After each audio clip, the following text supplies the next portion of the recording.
What happens when four powerhouses are in the same area with each one being a bad matchup for the other?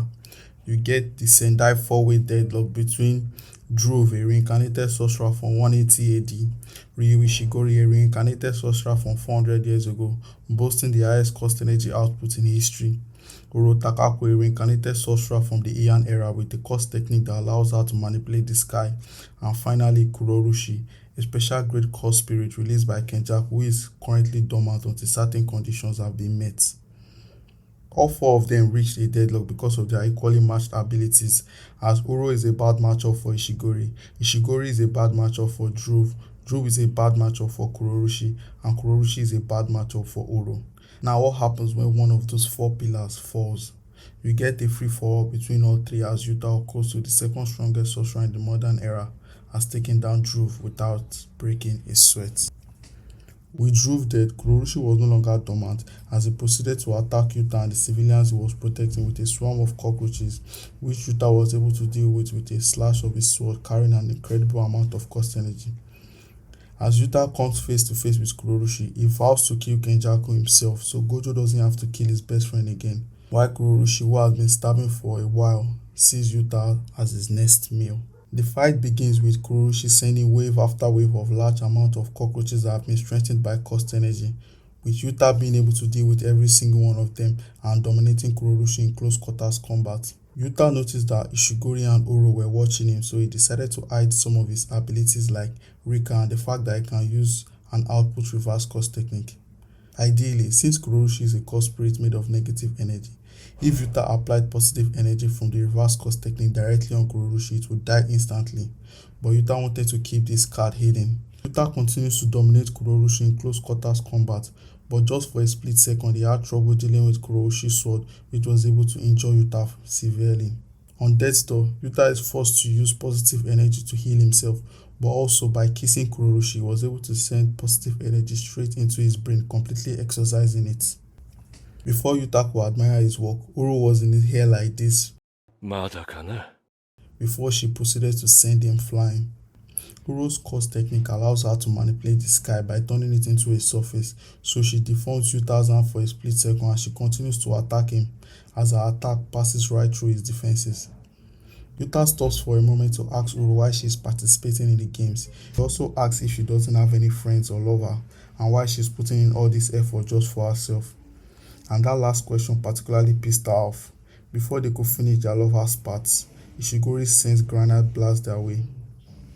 Granite Blast is a cost energy attack that Ishigori fires from his head, and this attack is capable of destroying multiple buildings.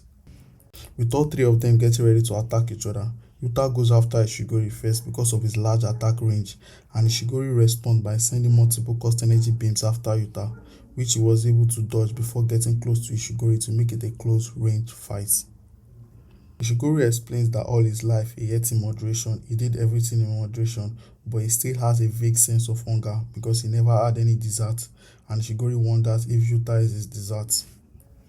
The two began their hand-to-hand combat, with Yuta complementing Ishigori's offensive power and explosive cost energy, while Ishigori complemented Yuta's endurance due to his cost energy levels, comparing him to an absurdly large water tank. Ishigori then proceeds to blow Yuta's back out and send him flying, before sending a granite blast at Yuta which he deflected with his bare hands.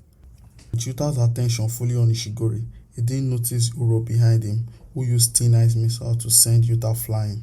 Thin Ice Missile is a technique that attacks the sky like cracking a thin layer of ice while trapping the opponent in it. Uro's attack infuriated Ishigori, who tried to fire a granite blast at her, but because of her cost energy she was able to redirect it back to Ishigori. Just as Ishigori and Uro thought they were seeing the end of Yuta's cost energy, he calls Rika and asks for everything as he is finally ready to use his full strength. Whenever Yuta is connected to Rika through the ring, three things are possible. He can use his cost technique, Rika is completely manifested, and Yuta receives cost energy supply from Rika, with the only downside being he can only maintain this connection for 5 minutes. Yuta uses cost speech on Uro to stop her from moving as he and Rika proceeds to jump and beat the living shit out of her. As Yuta continues to press Uro, Ishigori started feeling left out and decided to join him, but Rika deflected his blast with her bare hands. Rika sends Ishigori flying with a main right hook, but Ishigori responds with a right of his own as he sends Rika flying. Back to Yuta. Yuta uses his hair as a medium for new Shikigami, which Uro destroyed easily. But the trajectories of the Shikigami act like a domain, so as Uro walked through their path, she was attacked immediately. This made her figure out that Yuta's course technique is copy. Yuta is able to copy any course technique as long as the starting condition is met.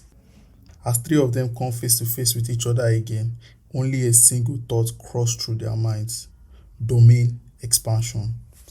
When domains collide, their respective choice techniques cancel each other out, so to prevent Yuta from gaining an advantage, Uro and Ishigori realized they must prevent Rika from entering the barrier.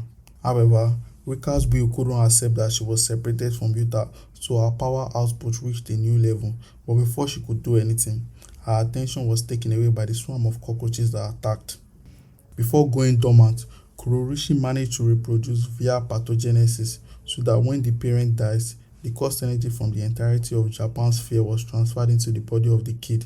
So this meant that even though Kurourushi the player had died, Kurourushi the core spirit continued to thrive.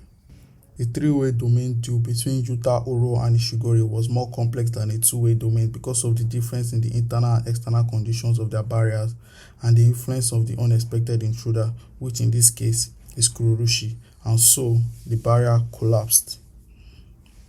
This meant all their course techniques would be burnt out immediately after the domain. Uro immediately turned her attention to Kurourushi, who is a bad matchup for her. But this split-second decision didn't escape Yuta's notice as he kicks Uro into the path of Kurourushi, who was able to cut her left hand clean off before Rika went out of her way to bite Uro's arm. As Uro was cornered, Ishigori fires off a granite blast directly at her, taking her out of the fight completely. Ideally, Ishigori shouldn't be able to do this, but his course technique is cost energy release. But he can also release cost energy without his course technique because he is the only sorcerer who has the same attack output whether he's using a course technique or not. Yuta pours reverse cost energy directly into Kurourushi's head through his hand this time, exercising the core spirit once more, finally making the fight a 1v1 between Yuta and Ishigori. Well, a 1v2 because Yuta has Rika. As they both prepared to fire a high-powered blast of cost energy at each other, Yuta realized that his maximum output is inferior to Ishigori's. But instead of quickly accumulating his cost energy and attacking Ishigori before he could reach his maximum power, the 400 years of desire and smoldering gaze on the face of Ishigori melted Yuta's heart as he tries to finally satiate Ishigori's hunger by letting both of them use their maximum output. Immediately after the blast, Yuta closes the distance between them once again, but Ishigori was expecting this as he fires a granite blast directly at Yuta. But Yuta's course technique had fully recovered as he was able to redirect the beam using Uro's course technique that he was able to copy because Rika beat her severed arm. Yuta and Rika continued to dominate Ishigori with Yuta using Thin Ice Missile multiple times as Rika lands a clean hit on Ishigori's head. But Ishigori still wasn't backing down as he punches Rika right back just as the 5-minute connection between her and Yuta ended. As Rika reached her limit, Yuta and Ishigori continued their rough hand-to-hand combat. Ishigori was happy because he was finally getting his dessert, but at the last moment, Yuta holds Ishigori in place as the cost energy beam he redirected came crashing down on him, ending the fight with the victory of Yuta Kotsu. Ishigori thanks Yuta as he is finally full for the first time in his life. Yuta and Ishigori proceed to have a conversation before Ishigori and Uro transfer their points to Yuta, taking his total to 200 points. And just like that, the second strongest sorcerer in the modern era was able to successfully come out on top in the hardest colony in the calling games. Thank you for watching, like and subscribe.